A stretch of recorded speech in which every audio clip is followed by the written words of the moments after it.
Go no farther. There is nothing in this cave worth dying for.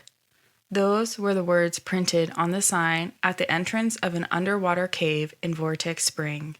Despite this warning, many divers failed to heed these words, including Ben McDaniel. On August 18, 2010, Ben ventured into the cave only to never surface again. His disappearance has left many confused, as even the most experienced divers could not recover his body.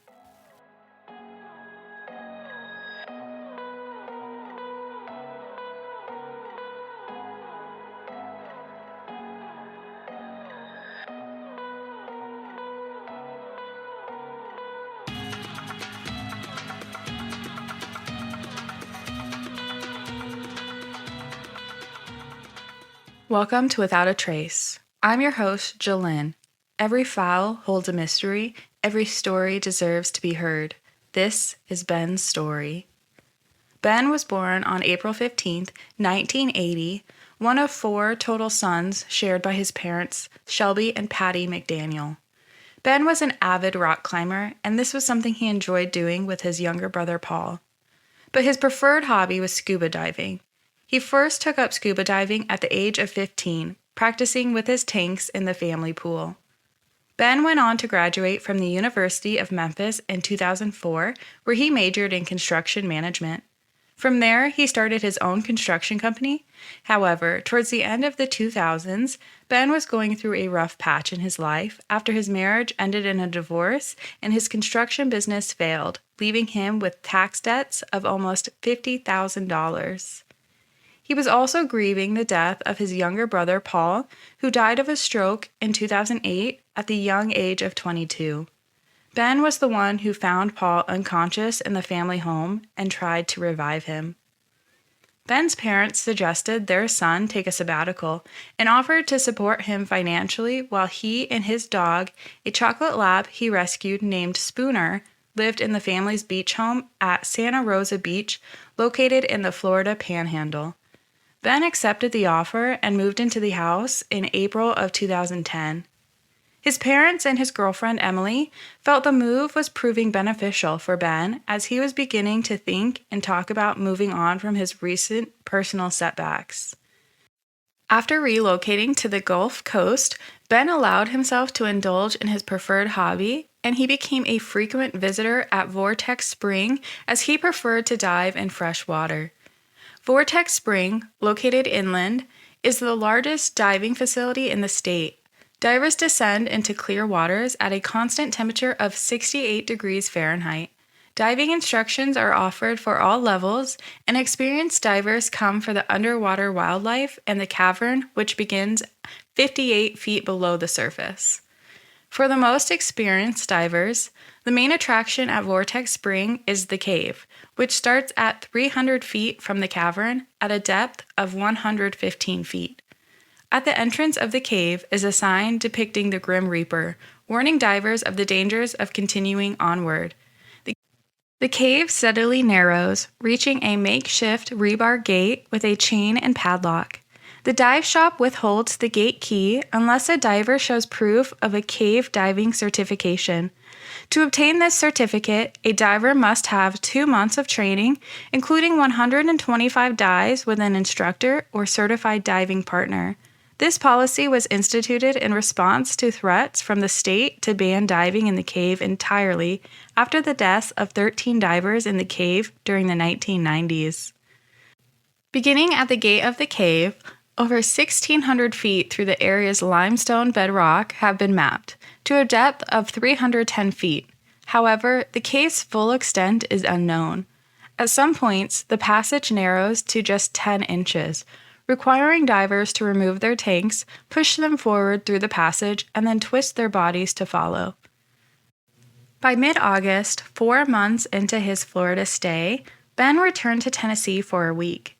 His parents and girlfriend described him as seeming optimistic.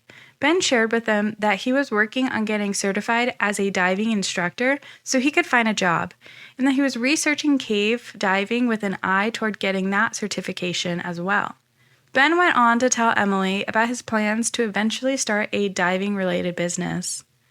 On the weekend of August 14th and 15th, Ben returned to Florida, leaving behind a letter thanking his parents for the sabbatical and promising to look after them as they grew older.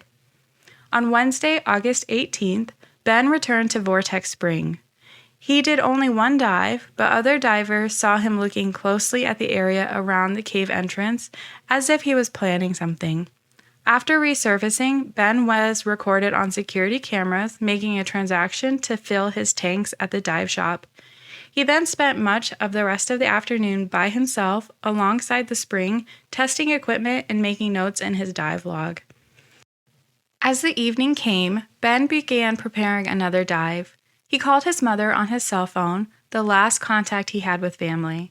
And around 7:30 p.m., as the sun began to set, Ben went in the water again. Chuck Crowan and his fellow employee Eduardo Turan were on their way back from a dive themselves when they saw Ben as he began to descend. Ben had his lights on and was wearing a helmet, suggesting he was venturing into the cave. Eduardo had suspected for some time that Ben was forcing the gate to the cave open. He decided to go down and unlock it, watching Ben go in before returning to Chuck. This was the last known sighting of Ben. It was typical for Eduardo and Chuck to dive on Wednesdays after the shop closed, and on some nights, when they saw Ben dive late, the two stayed at the spring after resurfacing until they saw bubbles on the surface, which indicated to them that Ben was beginning to decompress in order to safely resurface. However, on the night of the 18th, they instead went back to Eduardo's house for coffee. Ben's truck was still in the parking lot the next morning, but with many summer visitors coming to enjoy the site's many water-based opportunities, the employees said they were too busy to notice. Eduardo recalls that he did not run into Ben on Thursday, but that was normal for a busy, hot summer day. When Vortex Spring closed around 5 or 6 p.m. that evening, the truck was still there, but it was common for Ben to stay later than everyone else. The employees left the spring without anything looking out of place. It was the next morning, Friday the 20th, around 10 a.m., that the employees noticed. After determining that no one else had seen Ben, Eduardo called 911. Upon arrival, deputies sealed off the spring with crime scene tape. Ben's tanks, wetsuit, and other diving equipment were not present, and there were no signs of struggle near his truck or anywhere else he could have been. His wallet, with almost $1,100 in cash, and his cell phone were located in the cab of his truck. Dive logs showed that he had explored the cave, and deputies located a map he made. Back at the Santa Rosa Beach House, officers found Spooner, hungry from having been unfed for 2 days. Ben's girlfriend found a ton of books about different types of diving all over his bed, like he was studying whenever he wasn't diving. The books covered a wide range of topics like recreational diving, technical diving, and specialized cave diving. Also found in the home were Ben's maps of the cave, his notes and calculations, as well as his extensive dive logs. At the beginning of Ben's sabbatical, his dive log book was described as neat and tidy, but it became increasingly more messy and difficult to read. Ben had logged an insane amount of dives in a very short period of time. During his 4-month sabbatical, he logged over 250 dives, meaning he was averaging 2 to 3 dives daily. Just to note, completing this many dives usually takes a recreational diver years to complete, yet Ben was flying through them. Based on these circumstances, police and dive shop employees assumed that he had never resurfaced and had in all probability drowned somewhere in the cave trying to get out. Cadaver dogs alerted to the water surface, further supporting this theory. Reports of a missing diver in the Vortex Spring cave spread, and other cave divers volunteered for what they assumed would be a recovery operation. Ben's parents were called, and they drove the 7-hour drive to Florida with Emily to observe the recovery operation from the shore. News media in the Panhandle and Memphis followed the search closely. An investigator with the sheriff's office first assumed that a very large number of divers would volunteer to search for and recover Ben's body. However, He soon realized that very few divers in the world possessed the training and skill to attempt such a dangerous cave diving recovery. Experienced divers scoured the cave, investigating small crevices where Ben might have entered in a panicked attempt to exit the cave as his tanks ran low, which was a pattern found in other cave diving deaths. It was risky work, and one diver said they had nearly died during the search. Multiple divers searched through the weekend, but no one found Ben. They did, however, locate 2 tanks known to belong to Ben near the entrance to the cave. This discovery struck some searchers as inconsistent with Ben's supposed intent to explore the cave, as cave divers usually place extra air in tanks for decompression at points along their exit route, and not only to the entrance of the cave. When tested, the tanks were found to contain normal air and not the specialized gas mix required for diving at depth. Ben would have been aware of this requirement if he had been researching cave diving, as his parents reported. By Sunday, August 22nd, no other signs of Ben had been found. A text message was sent to Ed Sorensen, a veteran cave diver and recovery specialist with nearly 2,500 log dives. He arrived at Vortex Spring the next day. Ed was told by an official with International Underwater Cave Rescue and Recovery that it was too dangerous to search any deeper into the cave, but Ed, who had been described as being able to go where no other divers can, persisted. He made 3 separate dives that day, going 1,700 feet into the cave, 200 feet further than those sections Ben had mapped. He found nothing. There was no body, and there was no evidence of a body being near, such as increased activity by carnivorous aquatic scavengers. Nor was there any evidence that Ben had gotten into these sections, such as marks on the cave walls or disturbed silt. Ed felt confident that Ben was not in the cave, explaining, quote, "I know what I'm doing, and I barely made it through. The last place I searched was pristine, without a mark that a diver had been there. It would be impossible to go through that restriction without making a mark on the floor or ceiling." Ben was 6 foot 1 inch tall and weighed 210 pounds, making him 1 inch taller and 20 pounds heavier than Ed. There was no way Ben could have gotten through some of those narrower passages. Ben's parents decided to hire Steve Kinney, the individual who had originally mapped the Vortex Spring cave in 2003. After 7 dives, he apologized to them for not finding any fresh sign of Ben. Steve later said, "If he's in there, I don't know where he'd be." The Fort Lauderdale police brought a remotely operated underwater vehicle after Ben's parents agreed to pay its $54,000 price tag should it become lost in the cave. But due to technical issues, it was unable to go any further than the human divers had ventured. In total, 16 divers spent 36 days looking for Ben's body in the cave with no results. Volunteer searches continued afterwards through November, often with Ben's parents and girlfriend in attendance. With the cave thoroughly searched, some divers began questioning whether Ben was there at all. Theories began to float that perhaps his body had been secretly moved from the cave before searching began and disposed of on land, or that it had been washed out through the spring's outlet. Others, including Chuck and Lowell Kelly, Vortex Spring's owner at the time, suggested Ben had staged his own disappearance to start his life over under another identity and escape his past troubles. Authorities began to consider these possibilities and adjusted their search. Cadaver dogs were brought back to search the woods around Vortex Spring, but this was unsuccessful. Assisted by helicopters, authorities searched the swamps along the spring's outflow. 30 separate tests of water over the next several months showed no sign of an increase in the bacteria that would indicate the presence of a decomposing human body. Eduardo, who said he had let Ben into the cave despite knowing he lacked the proper certification to dive, passed a lie detector test on his account. By 2011, it seemed unlikely that Ben's body would be found in the cave. Ben's parents started considering that he died as a result of foul play and that his diving disappearance was staged to cover up a crime.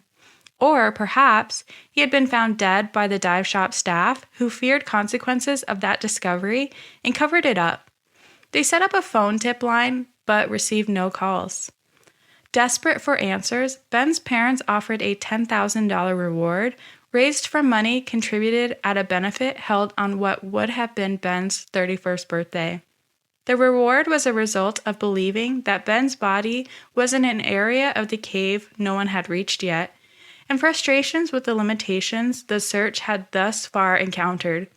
By March 2012, the reward had increased to $30,000. The reward offended many of the recovery divers who not only were volunteers paying their own expenses out of pocket, but they already risked their lives searching for their son. In March of 2012, a diver from Mississippi, Larry Higginbotham, died in the cavern. His body was found the next day after he too failed to return from a dive. One of the divers who recovered the body explained Larry just got himself in a pinch and couldn't find his way back out. There is no evidence that Larry was trying to find Ben and claimed the reward, but the divers who recovered his body believed this is what he was trying to do. He was found near a shovel, left near a restriction so small that no one could get through it. This same month, Ben's parents arranged for cadaver dogs to search the area of the spring again, but this provided no results. The following month, Ben's parents rescinded the offer after receiving increasing criticism. Ed was quoted saying, "Not only did it endanger the lives of divers who would risk going further than they should, it put all of our lives at risk because we have to go in to recover the bodies." Ben's parents hired a private investigator who found that other people associated with Vortex Spring, besides the owner, had criminal records. The PI believed there was just as much reason to look above the water for Ben's body as there was to look below in the cave. There were other events reported to have occurred on the day Ben disappeared that supported this theory. Earlier that day, a diver had a confrontation with several teenagers on the property about their drinking. While the teenagers left Vortex Spring, theory circled that the teenagers returned to the property after hours to seek revenge. The owner also said that evening a wild-eyed and apparently drunk man appeared at the shop and asked if it was too late to dive. While this man seemingly left the spring after being turned away, many speculate he in fact stayed on the property and came into contact with Ben. But the most plausible theory is that Ben did go on a dive into the cave that evening but never resurfaced. Ben's dives at the Vortex Spring were regular enough that the dive shop employees and other frequent visitors came to know him. One of the employees, Chuck, believed that while Ben had the proper equipment and considerable diving knowledge, he was often overly confident in his abilities, and he was not shy about saying so. This opinion was shared by many other divers who had met Ben during their trips to Vortex Spring. Divers began discussing Ben's case online, and it became clear that Ben was seriously undertrained. Ben had a binder full of temporary certification cards, but many of them were from classes he did not complete, and many of them were in his own handwriting. While he started many classes, he didn't finish them, and he didn't practice with an instructor, leaving him unaware of how lacking his training really was. An instructor from another dive shop who met Ben said he came through the shop several times in the last weeks. He was asking our cave instructors about classes. Once he found out the price, he was no longer interested. I also know that he told us he tried to dive the Oriskany, but was not allowed to due to his current certification level. He was only rated to 100 feet. I know several cave divers warned him of the dangers of the cave diving without proper training, but you could tell his personality was the kind that would do it regardless. This theory is also supported by the maps of the cave Ben created. The recovery divers had stated Ben's maps were not correct, and he made many errors. For example, he marked a passage or opening of some sort on his map, but the spot does not exist in real life. So, what do you think happened? Did Ben find himself in a terrible diving accident, or are some of the theories true, that he ran away to restart his life? Thank you for listening to Without a Trace with your host, Jalyn. I hope you enjoyed our deep dive into Ben's disappearance. If you enjoyed today's podcast, please subscribe and follow the podcast on social media. And join me next week as I dive into another case.